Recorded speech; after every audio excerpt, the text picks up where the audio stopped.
Well, this is Outnumbered, and I'm Sandra Smith. Here today, Harris Faulkner, Jedediah Bila, actress and Fox News contributor Stacey Dash. Today's hashtag One Lucky Guy, Brian Kilmeade, and he is outnumbered. Right, which is unbelievable. I just saw Eric Shawn in the elevator, and he should know that I'm the lucky guy today. You're not supposed to tell, Brian. Well, I know, but Secret. I kind of nodded along like I'm watching Jedediah on the Independence in the elevator talking to, this is my life, on the elevator with Eric Shawn, and he pretends like he doesn't know. And Stacey, it's great to have you back as well. Thank you so much. Great to have Brian, you told me I'm not allowed to touch your stuff. That was a secret before the show. There are no secrets here, Brian. I had it. It's unbelievable. By the way, Stacey, welcome to the Fox family. Thank you. So glad you're here. I'm so excited to be here. It's great to have you. I'm excited you're here, too. Let's get started. Right. That heat former IRS official Lois Lerner may be feeling, it could soon get hotter. House Oversight Chair Daryl Issa saying IRS Commissioner John Koskinen could further incriminate Lerner in her targeting of conservative groups when he returns to the Hill. Koskinen will face questions on discrepancies between his recent testimony and statements from Lerner's legal team. Congressional investigators also awaiting tens of thousands of pages of Lerner-related records Koskinen promised to deliver to Congress. Either Lois Lerner's attorney is outright not telling the truth, which he's played fast and loose with the truth several times, or the commissioner was inaccurate in his testimony before Congress. Now, the lawyers, Mr. Taylor, is not under oath. The commissioner is. Probably will make us understand that Lois Lerner's attorney continues to profess her innocence when we're long past the question of guilt. Chairman Issa also claiming the Justice Department is holding up the investigation into the targeting scandal and that maybe political pressure from the midterm elections will force it to move. Meantime, a nonpartisan watchdog group saying the IRS may have obstructed Congress when it said it lost Lerner's emails. The executive director of Cause of Action telling the Daily Caller, quote, "It's very clear that this is obstruction of Congress." The IRS on June 3rd, 2011 became on notice that there was a congressional investigation, which automatically means that there is a duty to preserve documents. There should have been copies of Lois Lerner's hard drive, and there should have been other practices to make sure all of her emails and documents were preserved. But Stacey, isn't that the problem? They weren't, and that is why we continue to see the frustration of the American people. Yeah, well, first of all, I mean, this is the most powerful agency in the world. It touches everyone's paycheck. It should not be that hard to get information. Lois Lerner works for us. And the bigger issue is whether or not Eric Holder and the DOJ have been, getting in the way of the investigation. And then here you have, Brian, this nonpartisan watchdog group saying it's very clear that there was obstruction of Congress here. Yeah, I think I'm fascinated. I don't know a lot about this group, but I'm fascinated because that's just an outside source looking at this and saying, wait a second, in 2011, we said, hold on to your stuff. In 2014, we say we lost all your stuff. And then the guy, John Koskinen, who gave a new definition to the word smugness, decides, I am going to come back uninvited to the next time that you guys have a hearing because I have some things to clarify. To me, he made some mistakes we don't even know about yet, and he's going to look to separate himself from Lois Lerner. This thing could start making we could actually start moving this investigation. Harris, what do you expect that we're going to get out of these emails that are going to be presented to us? Well, I think it's interesting that first they're going to decide whether or not any of them can be released to the public. So it's hard to say what we will actually know about what's in the emails. I'm really anxious to see what they're going to let us see. But Representative Dave Camp, who's the chairman of the House and Ways Committee, was the person who sent that letter on June 3rd in 2011. So you can bet he kept a copy of his emails. So it shouldn't be that hard to get that letter that was sent that put the IRS on notice.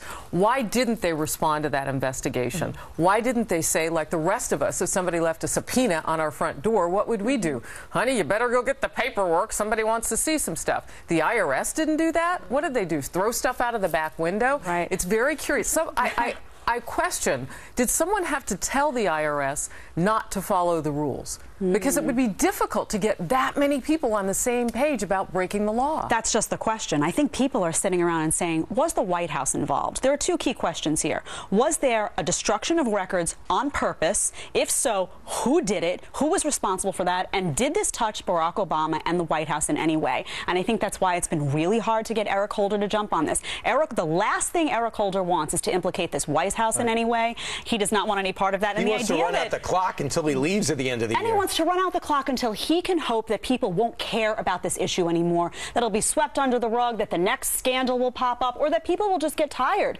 and say, guess what, this isn't a priority for us. That's what he's counting on. That's not going to happen this time around. This is the IRS, as Stacey said. This touches everybody's pocketbook. People want answers. And they're still not getting answers. Do you expect that the Koskinen testimony, Brian, is actually going to be damning for Lois Lerner? Are we going to get anything out of it? I don't think damning. I also think just by the way he approached, and I watched his testimony in front of both committees, the way he approached it, I think he wants to just clarify a few things he said that proved to be totally inaccurate. I think he's going to provide some interesting emails, but obviously not all the interesting emails. He could have inoculated himself on a lot of these issues by saying, I just got here. You know, I'm just trying to make heads in it. Instead, he's like, I'm one of the guys. That's the Lois Lerner, that's the Obama administration on many issues. And I'm not just pointing to the IRS, but other issues. It's the I didn't know defense. Why didn't he just try that? Yeah, I don't know. So I can't tell you. They've used it too many times. Yeah. They said, don't use that one. We've used it a lot. My concern is Republicans, too, though. I mean, you know, a lot of this becomes political theater all the time. We watch it, and we're all sitting back saying, ask the right questions. Can you count on Republicans to ask key questions here that will get Americans answered? I think that's one of the things that people are really doubtful about. One thing I can't stand is the fact that both these committees are doing it. Decide, odd finger, 21st finger. Is it going to be the Ways and Means Committee? Is it going to be the Oversight Committee?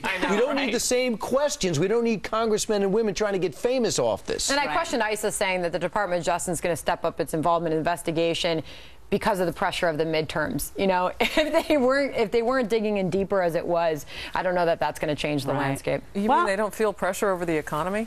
Yeah, they should feel pressure over many things and somehow do not. We're going to shift over from the IRS to Speaker John Boehner, who is firing back after President Obama's "so sue me" taunt, explaining why he says legal action against the president is necessary.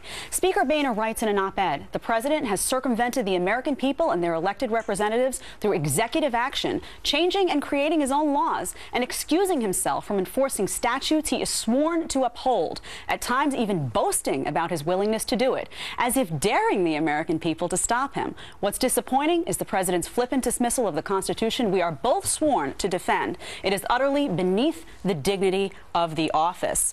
Harris, I have to ask, is this lawsuit necessary right now, given Obama's penchant for executive orders and sidestepping Congress, or is this once again more political theater by Republicans? Well, you know what's interesting, and I've mentioned this before, former House Speaker Newt Gingrich had said you really have three options when you feel like a president has failed, and that's to impeach, to sue, or to cut off the money. And he said that this one really would impact the country's economy, probably the least way with suing. The one argument for the lawsuit that I haven't heard articulated very loudly is the one, to me, which really counts. Can the president act in such a way that defames the relationship that the people who elected their officials should be having with the White House? And what I mean by that is, look, you don't have to agree with the rest of Congress in either party, but you do have to reach out to them. You do have to have a relationship with them, because that actually honors the election system that we have. Otherwise, you're defaming it. Right. You're cutting off the process between the voter and the decision making. Right. And they've already voted on a conduit. And whether that conduit is Republican or Democrat, the president owes it to the people to do business with that conduit. This is part of Obama's promise to change America. You know, by completely dismissing what the founding fathers put in the Constitution, checks and balances.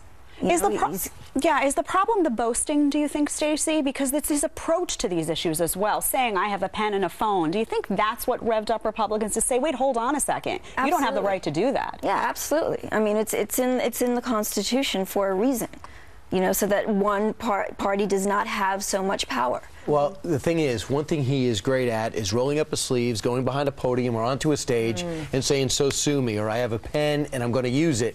And you look at these Republicans that are do-nothing Congress. That gets people going. He's very much in the election mode, not the leadership mode. Regardless of what you think, it seems to work for him. So sue me has us talking about it, other networks talking about it, people maybe at their barbecue going, wow, the president's really making a challenge. I do question the timing from Speaker Boehner to do it now. There were so many executive orders to dig in on. Why now? You know, Sandra, I want to shift to the public relations aspect of this. How do Republicans win this argument? You already see President Obama shifting over and saying, well, Republicans don't care about the middle class, and that's why I had to do this. How do Republicans come back and effectively make the argument that we had to do this because the president has no respect for separation of powers and whatnot? Let John Boehner do what he's going to do. I think that I've said on this show that I didn't agree with him taking that measure in the first place, but now that he has, and now that he's pushing forward with it, seeing the president's response has been flippant in itself. You know, saying "so sue me," standing up at the podium and saying, you know, he defended his use of executive actions, daring critics to stop him. He said, well, I can't wait for Republicans in Congress to do stuff. I'm not going to apologize. And Boehner writes that, you know, he knows that the president's frustrated, but the American people are more frustrated. So I think this is one of those instances where you just kind of let it play itself out. Boehner's going to do this. Let it ride. But I just think if you're a House member, you push that you've passed 40 different pieces of legislation when it comes to jobs. Yep. And even Senator McCain on the Sunday show said, yeah, we are a do-nothing Congress. What can I say? You could say no. You could say the Senate does nothing, and or they hand things to the House, they do nothing. But you can't say the House doesn't do anything. It just doesn't get anywhere. Yeah, and I would add, remind people what those bills were about, what they would do for them, because oftentimes people don't get that. You have to say, this is how it would have helped you and your wallet and your job opportunities. Always stick to that. All right, can you afford the American dream? New analysis breaks down how much it costs to achieve the ideal lifestyle, and the numbers not pretty for most Americans. Plus, nobody wants to get an electric shock. Ouch! Or do they? What a new study shows about men being alone with their thoughts versus getting zapped. I just zapped Brian. Uh-oh, Brian.